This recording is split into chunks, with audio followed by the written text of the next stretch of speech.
ആന്ധ്രാപ്രദേശ് ഹൈക്കോടതിയിലെ ഒരു വിധി വന്നതോടെ ദേവികുളം എ രാജയുടെ അയോഗ്യതയും ചർച്ചയാവുകയാണ്. അതായത് പട്ടികജാതി വിഭാഗത്തിൽപ്പെട്ട വ്യക്തികൾ ക്രിസ്തുമതത്തിലേക്ക് പരിവർത്തനം ചെയ്താൽ ഉടൻ തന്നെ അവരുടെ പട്ടികജാതി പദവികളെല്ലാം നഷ്ടപ്പെടുമെന്നാണ് ആന്ധ്രാപ്രദേശ് ഹൈക്കോടതി വിധിച്ചിരിക്കുന്നത്. അതുവഴി പട്ടികജാതി പട്ടികവർഗ നിയമപ്രകാരമുള്ള സംരക്ഷണം പൂർണ്ണമായും നഷ്ടപ്പെടുമെന്നും ആന്ധ്ര ഹൈക്കോടതി വ്യക്തമാക്കിയിരിക്കുന്നു. ആന്ധ്രയിലെ ഗുണ്ടൂർ ജില്ലയിലെ കൊത്തപ്പാലമിൽ നിന്നുള്ള പാസ്റ്റർ ചിന്താട ആനന്ദ് ഉൾപ്പെട്ട ഒരു കേസിൽ ജസ്റ്റിസ് എൻ ഹരിനാഥാണ് ഈ വിധി പുറപ്പെടുവിച്ചത്. 2021 ജനുവരിയിലാണ് അക്കാല റാമിറെഡ്ഡി എന്ന ഒരാൾ സംഘം ജാതിയുടെ പേരിൽ അധിക്ഷേപിച്ചതായി ആനന്ദ് ചന്ദോളു പോലീസിൽ പരാതി നൽകിയത്.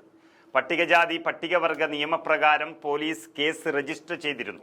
തുടർന്ന് കേസ് തള്ളണമെന്നാവശ്യപ്പെട്ട് റാമിറെഡ്ഡിയും കൂട്ടരും ഹൈക്കോടതിയെ സമീപിക്കുകയായിരുന്നു. SC/ST സമൂഹങ്ങളെ വിവേചനത്തിൽ നിന്നും അതിക്രമങ്ങളിൽ നിന്നും സംരക്ഷിക്കുന്നതിനാണ് SC/ST നിയമം നടപ്പിലാക്കിയതെങ്കിലും മറ്റു മതങ്ങളിലേക്ക് പരിവർത്തനം ചെയ്തവർക്ക് അതിലെ വ്യവസ്ഥകൾ ബാധകമല്ല എന്നാണ് ആന്ധ്ര ഹൈക്കോടതി വ്യക്തമാക്കിയത്. വ്യാജ പരാതി നൽകി ആനന്ദ് SC/ST നിയമം ദുരുപയോഗം ചെയ്തതായും കോടതി കണ്ടെത്തിയിരിക്കുന്നു. എന്നാൽ ഇതിപ്പോൾ നമ്മളിവിടെ ഇത്രയും വ്യക്തമായി പറയാൻ കാരണം ഇതിന് സമാനമായ അവസ്ഥയിൽ നിൽക്കുകയാണ് ദേവികുളം എ രാജയുടെ കേസ് തെരഞ്ഞെടുപ്പുമായി ബന്ധപ്പെട്ടതാണ്. നിയമസഭാ അംഗത്വം അസാധുവാക്കിയിരിക്കുകയാണ് ഹൈക്കോടതി. പിന്നീട് അതിന് സ്റ്റേയും നൽകി. പട്ടികജാതി വിഭാഗങ്ങൾക്ക് സംവരണം ചെയ്ത മണ്ഡലത്തിൽ മത്സരിക്കാൻ രാജയ്ക്ക് യോഗ്യതയില്ല എന്ന വിലയിരുത്തലാണ് കഴിഞ്ഞ 2023 ആദ്യം ഹൈക്കോടതി MLAയുടെ നിയമസഭാ അംഗത്വം റദ്ദാക്കിയത്. ക്രിസ്തുമത വിശ്വാസിയായ രാജയ്ക്ക് സംവരണ മണ്ഡലത്തിൽ മത്സരിക്കാൻ യോഗ്യതയില്ല എന്ന് ചൂണ്ടിക്കാട്ടി എതിർ സ്ഥാനാർത്ഥിയായിരുന്ന കോൺഗ്രസിലെ D കുമാർ ആയിരുന്നു ഹർജി നൽകിയതും ഇപ്പോൾ സുപ്രീം കോടതി വരെ എത്തി നിൽക്കുന്നതും. നമ്മൾ അറിഞ്ഞതു പ്രകാരം ഈ മാസം തന്നെ അതിൻ്റെ വിധി വരാൻ സാധ്യതയുണ്ട് എന്നാണ് പറയുന്നത്.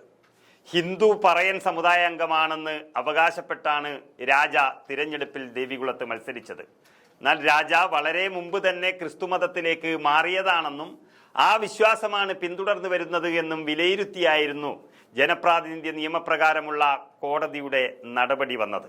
എല്ലാ രേഖകളും ഹാജരാക്കിയ ഹർജിക്കാരൻ ആന്ധ്രയിലെ ഈ ഉത്തരവ് വന്നതോടെ ഈ കേസിനും വേഗത കൂടുമെന്നാണ് UDFന്റെ വിശ്വാസം. ഏതായാലും ഒരു കോടതിയുടെ വിധി വരാനിരിക്കെ മറ്റൊരു കോടതിയിൽ നിന്നും ഒരു വിധി വന്നത് തമ്മിൽ പൊരുത്തപ്പെട്ടു നോക്കുമ്പോൾ അത് ഈ ദേവികുളം MLAയെ ത്രിശങ്കുവിൽ തന്നെ നിർത്തുന്നു എന്നുള്ളതാണ് സത്യം.